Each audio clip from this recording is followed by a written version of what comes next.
Imagine a quiet village in 12th century England, the air thick with the scent of freshly cut wheat.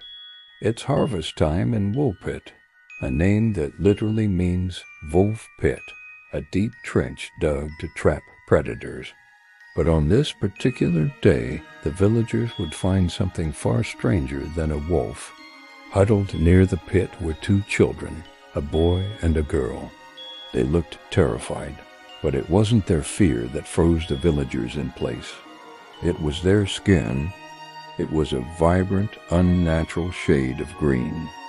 This is the start of one of history's most baffling mysteries, the tale of the green children of Woolpit.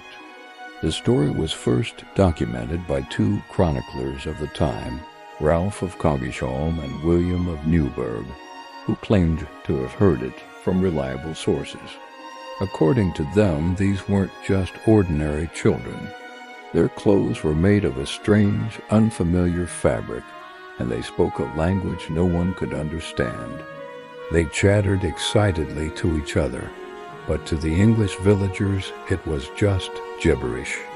The children were brought to the home of a local knight, Sir Richard de Colin. Confused and frightened, they refused all food. For days they wouldn't eat anything put before them, bread, meat, cheese, nothing. They were starving on the verge of collapse, until the villagers brought in freshly harvested broad beans, still on their stalks. The children's eyes lit up. They frantically broke open the stalks, not the pods, searching for the beans inside. When they found them, they devoured them raw. For a long time, beans were the only thing they would eat. Life in Woolpit was a slow adjustment. The boy, who seemed younger and was always more withdrawn, grew weaker. He remained despondent, never quite adapting to his new world. Sadly, within a short time, he fell ill and passed away. The girl, however, proved to be more resilient.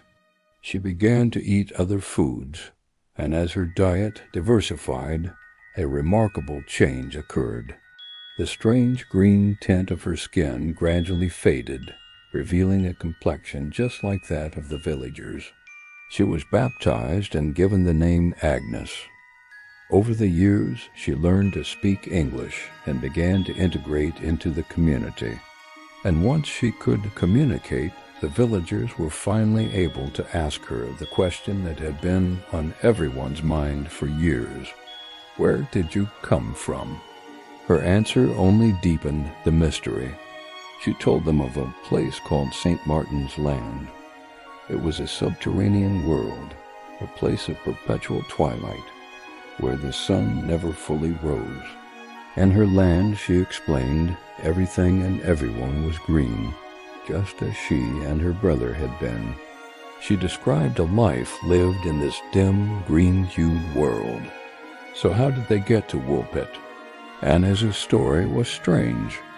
She said that she and her brother were herding their father's flock when they heard a loud, enchanting sound, like the ringing of bells.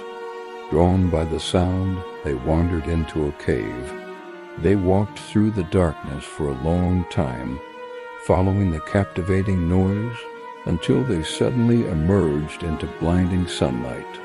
The brilliant light and the high temperature were a shock. They were disoriented and scared, lying on the ground when the reapers found them near the wolf pit. She said she had no idea how to get back. Anna's story is where the historical account ends. She reportedly grew up, married a man from a nearby town, and lived a relatively normal life.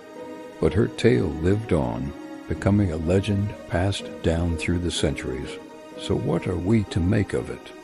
A simple fairy tale, or something more? Historians and researchers have proposed several theories to explain this bizarre event. One of the most popular scientific explanations is that the children were suffering from a condition called chlorosis, also known as green sickness. It's a severe form of anemia caused by extreme malnutrition.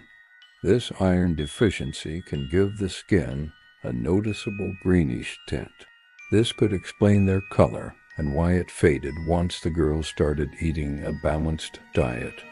It also makes sense of their initial refusal of all food, except for beans, which are rich in nutrients they might have been lacking.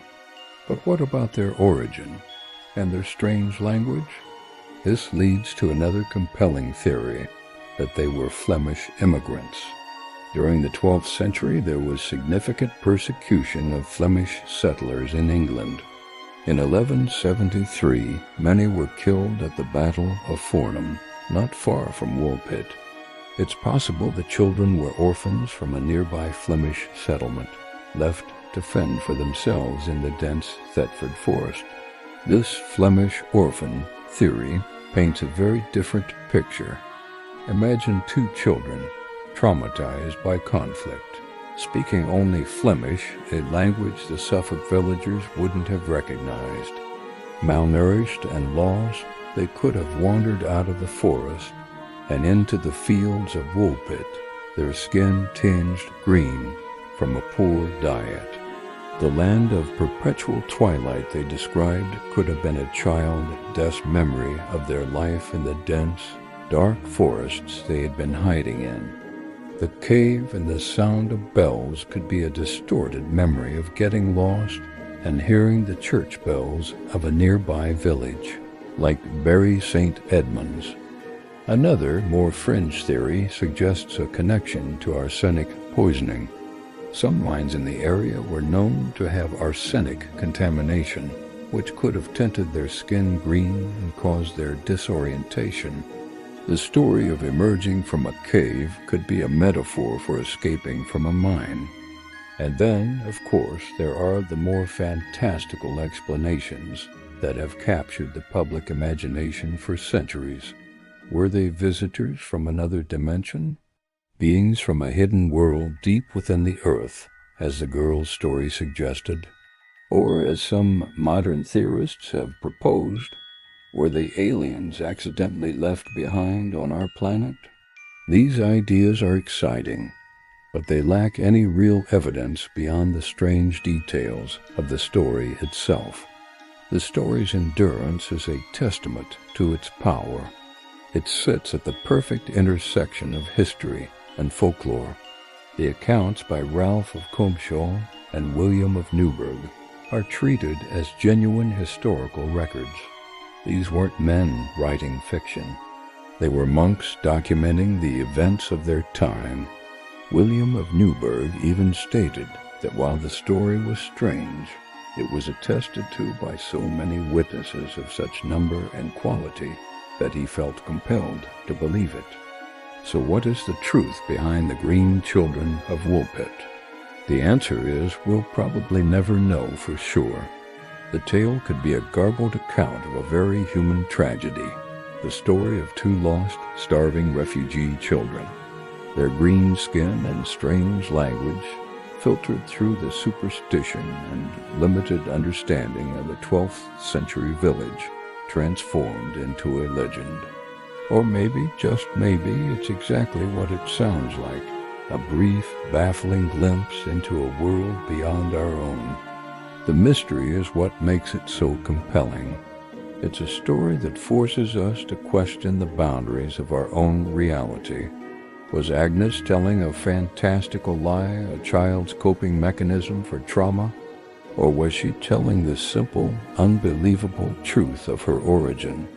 The legacy of the Green Children is a reminder that history is full of unanswered questions, events that defy easy explanation. They remain two of the most mysterious figures in English history, their green faces staring out at us from the pages of time, a puzzle without a solution. The village of Woolpit still exists today, a quiet place with a very loud secret at its heart. Thank you so much for watching. What do you think happened to the Green Children? Let me know your theories in the comments below.